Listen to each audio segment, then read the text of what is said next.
बिस्मिल्लाहिर्रहमानिर्रहीम। Anatomy and physiology basic nursing sciences second semester का जो कोर्स है, जो एचईसी और पाकिस्तान नर्सिंग काउंसिल ने अप्रूव किया है, वो कोर्स ये है कि unit 1 respiratory system, unit 2 urinary system, unit 3 nervous system, unit 4 में स्पेशल सेंसेस जो कि नर्वस सिस्टम से ताल्लुक़ रखते हैं, यूनिट 5 एंडोक्राइन सिस्टम और यूनिट 6 है रिप्रोडक्टिव सिस्टम।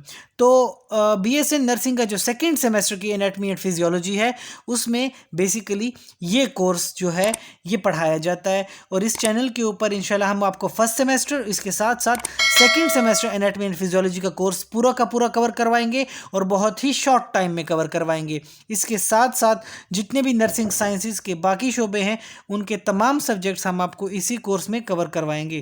तो अगर आपका कोई भी क्वेश्चन है, आप khanbanusai@gmail.com पर डायरेक्ट ईमेल कर सकते हैं या कमेंट सेक्शन के अंदर आप किसी भी किस्म का सवाल पूछ सकते हैं और आपको रिस्पॉन्ड इंशाल्लाह बहुत जल्द किया जाएगा। शुक्रिया।